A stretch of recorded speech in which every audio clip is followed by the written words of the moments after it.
Welcome to YouTube my channel और Arya classes में एक बार फिर से आप लोगों का स्वागत है। ठीक है, तो आज हम 10th क्लास के संस्कृत का फर्स्ट चैप्टर को पढ़ाने जा रहे हैं जिसका नाम है मंगलम। ठीक है, जिसका नाम क्या है तो मंगलम। और संस्कृत में कुल 14 चैप्टर है। ठीक है, जिसमें से हम पहला चैप्टर को आज शुरुआत करने जा रहे हैं। ठीक है दोस्तों, तो आप लोग इस वीडियो को ध्यान से देखिएगा और अंत तक इस वीडियो में बने रहिएगा। ठीक है, अगर आप लोग अंत तक बने रहते हैं तो यह वीडियो आप लोग को पूरी तरह से समझ में आ जाएगा। ठीक है, तो आज हम फर्स्ट चैप्टर को पढ़ाने जा रहे हैं। तो सबसे पहले इस चैप्टर को शुरुआत हम इस प्रकार से करते हैं, देखिए। और आप लोग को साथ ही साथ ऑब्जेक्टिव भी और लघु उत्तरीय प्रश्न भी आप लोग को हम पूरी तरह से कंप्लीट करा देंगे। ठीक है, इसी वीडियो में। तो आप लोग ध्यान से सिर्फ इस वीडियो को देखिए और समझिए। 10th क्लास के लिए छात्र छात्राओं के लिए यह एक अच्छा वीडियो रहेगा। ठीक है, तो इस वीडियो को आप लोग देखिए। ठीक है, तो इस वीडियो को स्टार्ट करते हैं। देखिए, मंगलम पाठ है जो उपनिषद से लिया गया है। ठीक है, मंगलम पाठ है जो उपनिषद से लिया गया है। ठीक है, तो आप लोग सोच रहे होंगे कि उपनिषद किसे कहते हैं। ठीक है, उपनिषद का अर्थ क्या होता है? तो उपनिषद का अर्थ होता है गुरु के समीप बैठकर अध्ययन यानी कि ज्ञान की प्राप्ति करना। ठीक है, गुरु के समीप बैठकर ज्ञान की प्राप्ति करना क्या कहलाता है? तो उपनिषद कहलाता है। एग्जाम में पूछता है 2 नंबर में। ठीक है, तो देखिए, वेद की संख्या 4 होता है, आप लोग याद कर लीजिएगा। ठीक है, यजुर्वेद, अथर्ववेद, सामवेद, ऋग्वेद। ठीक है, उतना हम डिटेल्स में नहीं जा रहे हैं, सिर्फ आप लोग को ऑब्जेक्टिव के रूप में कंप्लीट करेंगे। उपनिषद की संख्या होता है 108। उपनिषद की संख्या कितना होता है? 108। और वेदांग की संख्या 6 होता है। ठीक है, इतना आप लोग एक जरूर पूछेगा एग्जाम में, तो आप लोग इसे ध्यान से समझिएगा। ठीक है, फिर देखिए, मंगलम पाठ है जो उपनिषद से लिया गया है। और उपनिषद का अर्थ क्या होता है? तो देखिए, उप का मतलब होता है नज़दीक और सद का मतलब होता है देश, यानी कि गुरु के समीप बैठकर ज्ञान की प्राप्ति करना ही उपनिषद कहलाता है। ठीक है, तो देखिए, सबसे पहले है हिरण्मय पात्रेण सत्यपिहितम मुखम तत्वम पुशून्य व्रानिनु। ठीक है, सत्य धर्माय दृष्टते करा हिरण्मय पात्रेण सत्यपिहितम मुखम। जो हिरण्मय का पात्रेण का मतलब होता है सोने का घड़ा। ठीक है, सोने का घड़ा है जो सत्य से ढका हुआ है। ठीक है, उसमें सत्य है जो उसमें ढका हुआ है। किसमें? तो सोने का घड़ा में। और कहते हैं, ठीक है, कहते हैं कि हे ईश्वर, देखिए, पूषण देव का मतलब होता है ईश्वर। ठीक है, हे ईश्वर, उस सोने के पात्र के घड़ा को उस पे से हटा दीजिए ताकि हम सत्य को और धर्म को उसमें से हम ग्रहण कर सके। ठीक है, तो जो हिरण्मय पात्रेण है, जो सोने का घड़ा है, उसमें क्या भरा हुआ है? तो उसमें सत्य भरा हुआ है। ठीक है, और क्या कहने का रहा? तो उसमें हे ईश्वर कह रहे हैं कि हे ईश्वर, उस सत्य को, घड़ा को, ढक्कन को हटा दीजिए ताकि हम उसमें से सत्य को ग्रहण कर सकें। तो आप लोग को पहला पंक्ति कंप्लीट हो गया। सिर्फ पंक्ति को आप लोग समझिए। ठीक है, आगे देखिए, अर्नो अन्यान महतुम महियान। ठीक है, आत्मा से जंतु निहितो गुहयाम। ठीक है, तम क्रतु पश्यति बीतो शोको धातु प्रसाद हिमानम महात्मन। ठीक है, कह रहा है कि प्राणियों के हृदय रूपी गुफा में, ठीक है, प्राणियों के हृदय रूपी गुफा में अणु से अणु यानी कि छोटा से छोटा क्या होता है? तो आत्मा होता है। ठीक है, आप लोग भी जान रहे हैं कि हृदय रूपी गुफा में अणु से अणु यानी छोटा से छोटा क्या होता है? तो आत्मा। एग्जाम में पूछता है कि प्राणियों के हृदय रूपी गुफा में अणु से अणु क्या होता है? तो क्या मारिएगा आप लोग ऑप्शन में? तो मारिएगा क्या? तो आत्मा। ठीक है, और महान से महान क्या होता है? तो आत्मा विद्यमान रहती है हम लोग के हृदय में। और उसी परम सत्य के दर्शन से ही जीव जंतु परमात्मा में विलीन हो जाते हैं। और उसी आत्मा है जो किसमें विलीन हो जाता है? तो परमात्मा में, यानी कि ईश्वर में विलीन हो जाता है। कौन? तो हमारा हृदय हो जाता है, विलीन हो जाता है। ठीक है, हमारा हृदय है जो आत्मा है वो किसमें विलीन हो जाता है? तो परमात्मा में यानी कि ईश्वर में विलीन हो जाता है। अणु से अणु आत्मा है जो परमात्मा में विलीन हो जाता है। तो आप लोग दूसरा पंक्ति भी समझ गए। तीसरा पंक्ति आप लोग समझिए, देखिए, सत्यमेव जयते नरारितम, ठीक है। सत्यमेव पंथा वीर्ततो दिव्यान ये न क्रम में नत्यस्या हाप्ता कामा यत्र तत्व सत्यस्य परम निधानम, ठीक है। देखिए, इसका अर्थ आप लोग को लिख दिए हैं, ठीक है, ताकि आप लोग को समझने में कोई किसी प्रकार की दिक्कत ना हो, ठीक है। देखिए, सत्य की जीत होती है, कह रहा कि सत्यमेव जयते यानी सत्य की जीत होती है और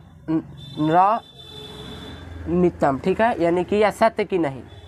देखिए, सत्य की जीत होती है और असत्य की नहीं, आप लोग भी जानते हैं, ठीक है। और देखिए, सत्य से ही ईश्वर तक देखिए पहुंचने का एक सच्चा मार्ग है, ठीक है।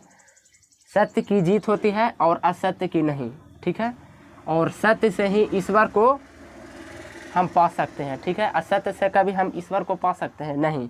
और देखिए, इसी मार्ग के द्वारा ऋषिगण है जो साधु संत होते हैं वो इसी मार्ग को अपनाते हैं। तो कौन सा मार्ग को अपनाते हैं? तो सत्य के मार्ग को अपनाते हैं। कौन? तो ऋषिगण। और देखिए आगे क्या है, ऋषिगण है जो इसी मार्ग को सच्चा मार्ग मानता है। और वो कौन सा मार्ग है? तो सत्य है, ठीक है। सत्य के मार्ग पर चलेगा तो आप लोग आगे की ओर जाइएगा, ठीक है। और असत्य के मार्ग पर जाइएगा तो कभी नहीं आगे की ओर जा पाइएगा, ठीक है। आगे देखिए क्या कहता है, सत्य के मार्ग पर, ठीक है, जो साधु संत होता है वो सत्य के मार्ग पर चलता है, ठीक है। तो इसे ऑब्जेक्टिव में पूछता है कि सत्य की जीत होती है, ऐसे आप लोग की पूछेगा कि किसकी जीत होती है? तो सत्य के। और किसकी विजय नहीं होती है? तो असत्य के, ठीक है। किसकी विजय होती है? तो सत्य की विजय होती है। विजय का मतलब जीत, आप लोग समझ रहे हैं, ठीक है। आगे देखिए, यथा नद्य अस्मैद माना समुद्रे अस्ता गच्छति नाम रूपे विहाया तथा विद्वाना नाम रूपाय विमुक्त प्रातपर पुरुष मुसैति दिव्यम। देखिए, इसका अर्थ आप लोग नहीं लिखे हैं क्योंकि यह बहुत इजी है, ठीक है। जो आप लोग को थोड़ा सा हार्ड लगे वो उसका मैं अर्थ लिख दिया हूँ। कह रहा है कि यथा नद, जो नदियाँ हैं वो नाम और रूप को छोड़कर किस में मिल जाती है? तो समुद्र में मिल जाती है। जो नदियाँ का धारा होती है वो नाम और रूप को छोड़कर किस में मिल जाती है? तो समुद्र में मिल जाती है, ठीक है। वो अपना नाम और रूप को किस में मिल जाती है? तो समुद्र में मिल जाती है। उसी प्रकार कहते हैं कि जो मनुष्य है, जो विद्वान मनुष्य है, वो अपना इस दुनिया में नाम करके किस में विलीन हो जाता है? तो यानी कि किसकी हाथों में चला जाता है? तो भगवान के हाथों में चला जाता है। यानी कि जब किसी भी विद्वान पुरुष का मृत्यु हो जाता है तो उसका नाम और रूप इसी पृथ्वी पर ही रह जाता है, ठीक है। वो मर भला ही जाता है लेकिन उसका नाम पृथ्वी पर ही रह जाता है। जैसे महात्मा गांधी के आप लोग जान लीजिए, वो तो आज इस दुनिया में नहीं है लेकिन उसका नाम पूरी दुनिया में फेमस है, ठीक है। तो वही कह रहा है कि नदियाँ नाम और रूप को छोड़कर समुद्र में मिल जाती है। उसी प्रकार जब मनुष्य की मृत्यु हो जाती है, कोई भी विद्वान पुरुष का मृत्यु हो जाती है तो उसका नाम और रूप इसी दुनिया में रह जाता है, ठीक है। उसकी मृत्यु भला की हो जाए, ठीक है। आगे देखिए, वेदांत में तो पुरुष महानतम आदि पर्व तमसा परसाता तमेवा विदित्वा मृत्यु मेति नाने पंथा विधेता न्याया। कहते हैं कि मुझे ही परम पुरुष जानो, ठीक है। कहते हैं ईश्वर कि मुझे ही परम पुरुष जानो, आदि पर्व के रूप में, अंधकार के प्रकाश के रूप में मुझे जानने वाले मृत्यु को भी पार कर जाता है। ईश्वर कहते हैं कि मुझे जानने वाले और सत्य को जानने वाले वो अंधकार से प्रकाश की ओर चले जाते हैं, ठीक है। कहते हैं कि अगर आप लोग सत्य को जिस दिन जान जाइएगा तो आप लोग अंधकार से प्रकाश की ओर चले जाइएगा, ठीक है। तो वही कहते हैं कि और जो सत्य को जान जाएगा वो मृत्यु को भी पार कर सकता है, ठीक है। तो सत्य के मार्ग को आप लोग ज़रूर अपनाइए, ठीक है।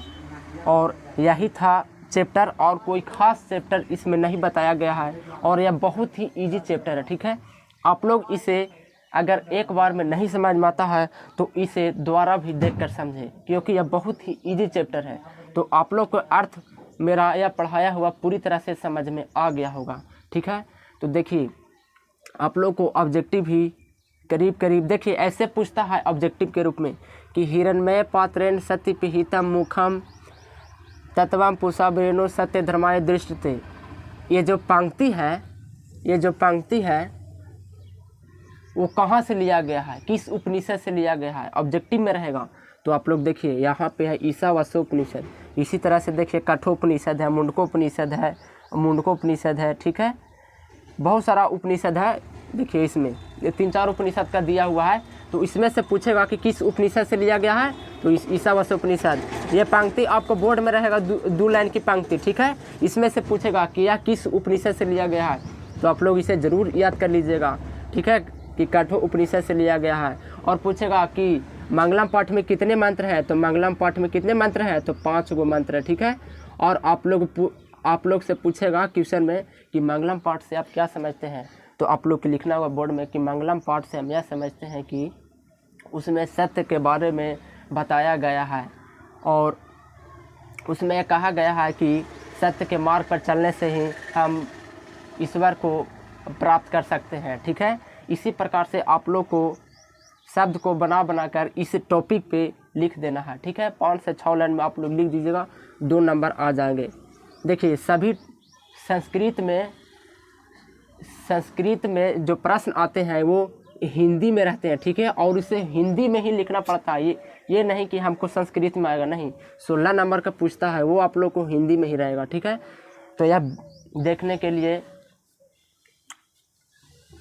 यह वीडियो को देखने के लिए धन्यवाद। और आप लोग को यह पूरी तरह से समझ में आ गया होगा। और इसी प्रकार से हम आप लोग के पाटलिपुत्र वैभव जो कि दूसरा चैप्टर है वो आप लोग के मैं ज़रूर लेकर आऊँगा। और इस वीडियो को देखने के लिए धन्यवाद। और इसे ज़्यादा से ज़्यादा लाइक कीजिए, सब्सक्राइब कीजिए और शेयर कीजिए, और चैनल को ज़्यादा से ज़्यादा सब्सक्राइब कीजिए। धन्यवाद।